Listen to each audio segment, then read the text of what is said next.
اعوذ باللہ من الشیطان الرجیم بسم اللہ الرحمن الرحیم۔ ہمارے چینل اسلام آن لائن پر خوش آمدید۔ یکم محرم الحرام کو حضرت سیدنا عمر فاروق اعظم رضی اللہ تعالی عنہ کا یوم شہادت ہے۔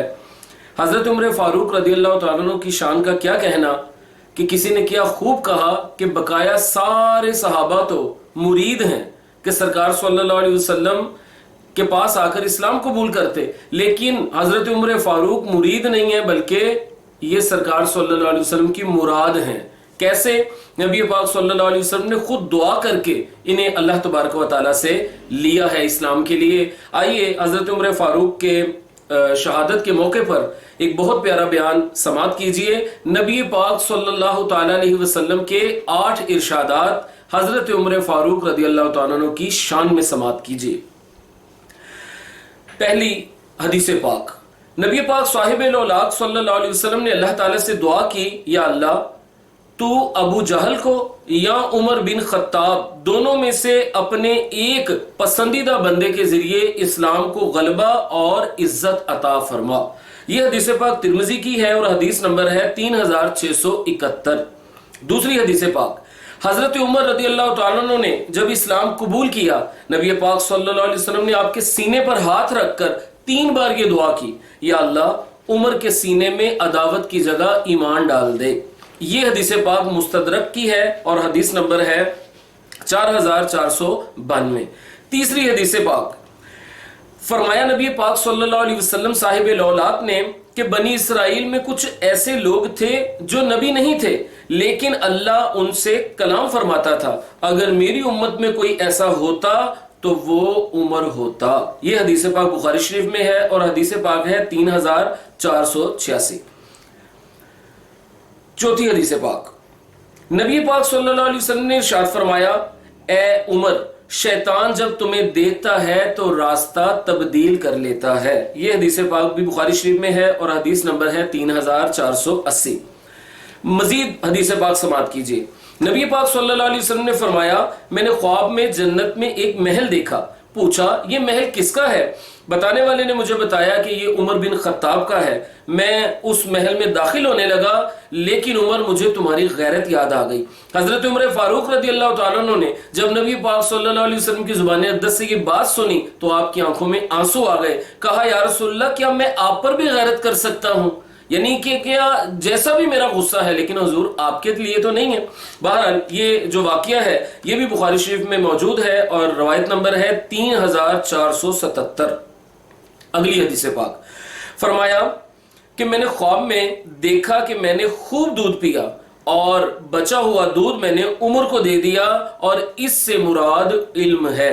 یہ بھی بخاری شریف میں ہے اور حدیث نمبر ہے 3478۔ اگلی حدیث پاک، ارشاد فرمایا میں نے خواب میں دیکھا کچھ لوگ قمیض پہنے ہوئے ہیں لیکن سب کی قمیض ذرا چھوٹی ہے، مگر عمر کی جو قمیض ہے وہ زمین تک لمبی ہے اور اس سے مراد عمر کا دین ہے۔ سبحان اللہ۔ یہ روایت بخاری شریف میں موجود ہے اور روایت نمبر ہے 1349۔ اگلی حدیث پاک، فرمایا میرے 2 وزیر آسمانوں پر ہیں اور 2 وزیر زمین پر ہیں۔ جو آسمانی وزیر ہیں وہ ہیں جبرائیل علیہ السلام اور حضرت میکائیل علیہ السلام، اور جو زمین پر ہیں وہ ہیں حضرت ابو بکر رضی اللہ تعالیٰ عنہ اور عمر فاروق رضی اللہ تعالیٰ عنہ۔ یہ ترمذی کی روایت ہے۔ اسی طرح نبی پاک صلی اللہ علیہ وسلم کے اس صحابی کی شان میں حضرت علی کرم اللہ وجہ الکریم نے کیا ارشاد فرمایا؟ حضرت علی نے حضرت عمر کے جنازے پر یہ ارشاد فرمایا کہ یہ یقین ہے کہ اللہ حضور کو، حضرت ابو بکر کو اور حضرت عمر کو ایک ساتھ رکھے گا۔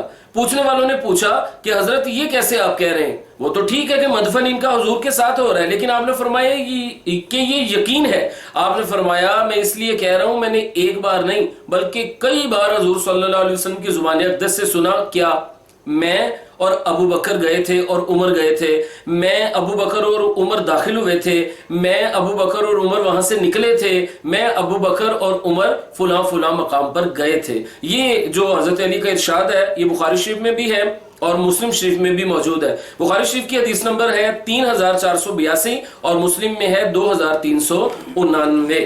تو یہ دیکھ رہے ہیں آپ کے حضرت عمر فاروق رضی اللہ تعالیٰ عنہ کو اللہ پاک نے کتنی شانوں سے نوازا ہے. اور یہاں یہ بھی سن لیجئے کہ پہلی مرتبہ تحریری طور پر حکم نامہ آپ نے جاری فرمایا تھا، ورنہ تحریر کے ساتھ کسی بے جان سے گفتگو نہیں کی جا سکتی تھی. لیکن جب لوگوں نے آپ کو یہ بتایا آپ کے دور خلافت میں کہ دریائے نیل کے اندر یہ رسم جاری ہوئی ہے، مسلمان جہالت کی وجہ سے یہ کر رہے ہیں کہ ہر سال کی ابتدا میں دریائے نیل میں ایک کنواری لڑکی کو سجا بنا کر سپرد دریا کر دیا جاتا ہے تو وہ چلتا ہے، ورنہ خشک ہونے لگ جاتا ہے. آپ نے ایک تحریر پر کچھ تحریر فرما کر ایک کاغذ پر فرمایا کہ یہ دریائے نیل میں ڈال دو. آپ کی وہ تحریر جب دریائے نیل میں ڈالی گئی تو اس کے بعد دریا کا پانی کم نہ ہوا بلکہ جاری و ساری رہا. اس تحریر پر حضرت عمر فاروق نے یہ لکھوایا تھا کہ اے دریائے نیل، اگر تو اللہ کے حکم سے چلتا ہے تو چلتا رہے، اور اگر تو یہ رسم و رواج کے تحت نذرانے لینے سے اور فدیے وغیرہ اور لڑکیاں لینے سے چلتا ہے تو ہمیں تمہارے چلنے کی کوئی ضرورت نہیں ہے، بند ہو جاؤ. تو دیکھیے اللہ تبارک و تعالیٰ نے آپ کی زبان اقدس اور آپ کی تحریر میں بھی اثر رکھا تھا. بس آخر میں بتاتا چلو کہ حضرت عمر فاروق رضی اللہ تعالیٰ عنہ کا جب وصال ہوا تو اس وقت آپ کی عمر مبارک 63 برس تھی. نبی پاک صلی اللہ علیہ وسلم کے ساتھ آپ کا مزار ہے اور سرکار صلی اللہ علیہ وسلم کے ساتھ ہی آپ آرام فرما ہیں، اور حضرت ابو بکر صدیق رضی اللہ تعالیٰ عنہ بھی وہیں پر آرام فرما ہیں.